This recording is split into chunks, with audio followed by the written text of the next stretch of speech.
जय हिंद। स्वागत है आप लोगों का हमारे चैनल एकेडमी फॉर यू में। अभी जो समय है ये समय बहुत ही कीमती है। कारण है जब तक आप लोगों का रिजल्ट क्लास 10th वालों का नहीं आ जाता है या 12th वालों का, तब तक आप लोगों का एकदम बेस्ट तैयारी बेसिक भी मजबूत करने का मौका है। और इस मौका को अपने हाथ से जाने नहीं दे, इसलिए एक नई चीज़ की शुरुआत कर रहे हैं हम लोग पारा मेडिकल की क्लास का। और पारा मेडिकल का फॉर्म मई में लगभग भराएगा और जून तक भराते रहेगा, जुलाई में जाके एग्जाम होगा। तो अभी 3 महीना लगभग समय है और 3 महीना में हम लोग अच्छा खासा तैयारी कर सकते हैं। तो चलिए हम लोग शुरू करेंगे पारा मेडिकल की तैयारी। अभी कुछ कर गुजर जाने की नौबत आई है और कर जाइए आप लोग। पूरी तरह से हमारे साथ लगी रहिए और हम पूरी तरह से सिलेबस को ख़त्म करेंगे शुरू से अंत तक। जिसके पास बुक नहीं भी हो तब भी कोई बात नहीं है, बस हमारा क्लास अटेंड करते रहिए प्रत्येक दिन। आप लोगों का पूरा तैयारी हम खुद करवाएंगे और पीडीएफ भी हम खुद देंगे। तो चलिए हम लोग शुरू करते हैं आज पैरामेडिकल के सिलेबस को। तो सबसे पहले देखेंगे पैरामेडिकल के सिलेबस में जो है क्या क्या आता है। तो सबसे पहले मोड ऑफ एग्जामिनेशन देखेंगे कि एग्जामिनेशन का मोड क्या होता है, ऑनलाइन होता है या ऑफलाइन होता है। ये ऑफलाइन होता है। ऑफलाइन करने का मतलब आपको ओएमआर शीट मिलेगा भरने के लिए और अपने से भरना है। ऑनलाइन का मतलब होता है कंप्यूटर द्वारा एग्जाम लेना। तो चलिए ऑफलाइन मोड होगा। पहला बात याद रखेंगे, इसमें समय कितना मिलेगा तो 2 घंटा 15 मिनट ड्यूरेशन होगा, ठीक है। उसके बाद इसमें टोटल क्वेश्चन कितना होगा तो टोटल क्वेश्चन होगा 90 क्वेश्चन होगा। और एक क्वेश्चन, प्रत्येक क्वेश्चन का जो नंबर होगा वो 5 नंबर का होता है। 5 मार्क्स का एक का क्वेश्चन होगा और पूरे टोटल मार्क्स जो होगा 450 का होगा। इस बात को ध्यान रखेंगे। और इनकरेक्ट आंसर के लिए नो निगेटिव मार्किंग होगा, यानी नो मार्क निगेटिव मार्क नहीं रहता है, यानी गलती होने पर कोई दिक्कत नहीं है। उसके बाद याद रखेंगे टाइप ऑफ क्वेश्चन क्या होगा तो सभी क्वेश्चन ऑब्जेक्टिव होगा, यानी ऑब्जेक्टिव क्वेश्चन एक क्वेश्चन का 5 नंबर मिलेगा। इस तरह से 90 क्वेश्चन रहेगा। तो चलिए ये तो हो गया हमारा ये सब सेटअप कि क्या क्या आप लोग पूरे जोर के साथ इसमें कोशिश कीजिए कि हम अच्छा रैंक ले पाए। क्योंकि कहा गया है कि हर कोशिश में शायद सफलता नहीं मिल पाती, लेकिन हर सफलता के पीछे का कारण कोशिश ही होता है। इसलिए आप लोग पूरे जोर के साथ हमारे साथ बने रहिए और ढंग से तैयारी कीजिए।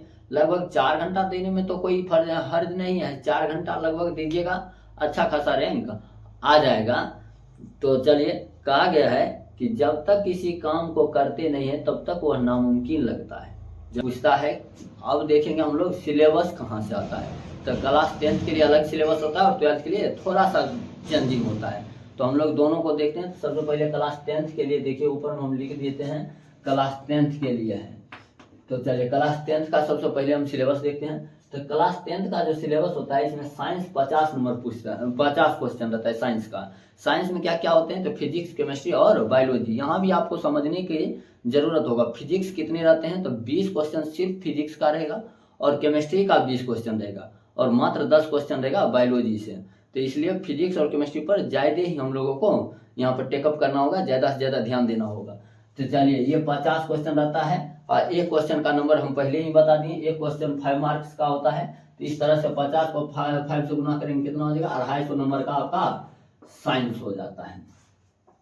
250 नंबर का कौन हो गया, साइंस हो गया। तो ध्यान से एकदम सिर्फ साइंस अगर पूरी मजबूती के साथ हम लोग तैयारी कर लेते हैं तो एग्जाम में अच्छा रैंक आ ही जाएगा।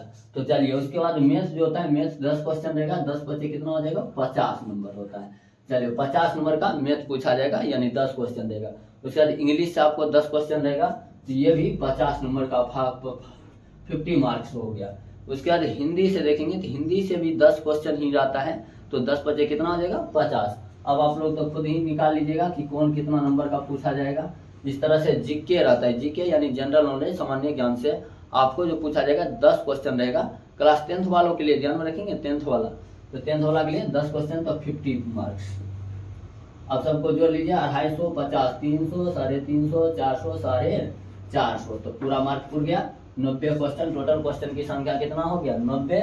और एक क्वेश्चन 5 मार्क्स, इस तरह से 9 बचे 45, 9 450 नंबर का कुल रहता है। तो अब इसमें लाना ज़्यादा, यहाँ पर लोग भारी सोच लेते हैं कि कैसे यहाँ पर रैंक ले पाएंगे या नहीं ले पाएंगे।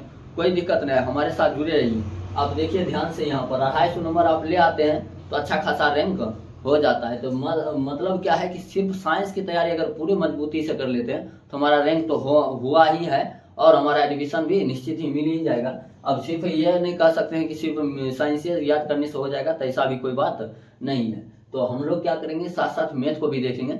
मैथ में 10 में से 5 क्वेश्चन बनता है तो 25 नंबर ये पूरा देगा। हिंदी से इंग्लिश से 5 क्वेश्चन भी पूरा बनाते हैं तो 50 नंबर यहाँ से मिल जाएगा, यानी 350 हो गया। इसमें से 10 में से 5 बनता है, 350 पार बन गया। 350 पार बना तो समझ लीजिए आपका रैंक आ गया अच्छा खासा और आपका एडमिशन मिल जाएगा। लेकिन जितना ज़्यादा से ज़्यादा हो सके पूरा क्वेश्चन बनाने की कोशिश पूरा रहेगा और पूरी तरह से हम लोग मजबूती से तैयारी करेंगे कि ढंग से अच्छा रैंक लेके आए, अच्छा कॉलेज में हमारा एडमिशन हो। इस चीज़ को ध्यान में रखते हुए अब देखते हैं, ये क्लास 10th वाले के लिए हो गया। अब हम लोग को क्लास 12th के लिए यहाँ से देखते हैं, यहाँ से क्लास 12th के लिए 12th में थोड़ा सा चेंजिंग होता है कि यहाँ भी साइंस में 25 क्वेश्चन पूछता है। याद रखिए साइंस में यहाँ 50 क्वेश्चन था, यहाँ कितना है, मात्र 25 क्वेश्चन है। इस तरह से अगर मार्क्स पूछा जाए तो अब बताइए कितना मार्क्स होगा। चलिए 5 सेकेंड का आप लोगों का समय दिया जा रहा है, कितना मार्क्स हो जाएगा निकालिए। चलिए हाँ 25 क्वेश्चन है, 5 मार्क्स का होता है तो 25 25 125, यानी 125 नंबर का यहाँ पर पूछा जाता है साइंस में से। उसके बाद देखेंगे तो मैथ में 10th वाला में 10 क्वेश्चन था, यहाँ 15 क्वेश्चन पूछता है, यानी 15 का 5 से गुना कर देंगे कितना हो जाएगा, 75 मार्क्स का यहाँ मैथ रहता है। उसके बाद देखेंगे यहाँ इंग्लिश भी 10 था, यहाँ कितना है 15 है, तो 15 5 75, यहाँ हिंदी 15 5 75। अब देख लीजिए यहाँ पर 50 क्वेश्चन में से सीधे 25 हो गया साइंस, यानी साइंस कम पूछेगा लेकिन मैथ को बढ़ा करके 15 क्वेश्चन कर दिया गया और इंग्लिश भी बढ़ा के 15 क्वेश्चन कर दिया गया।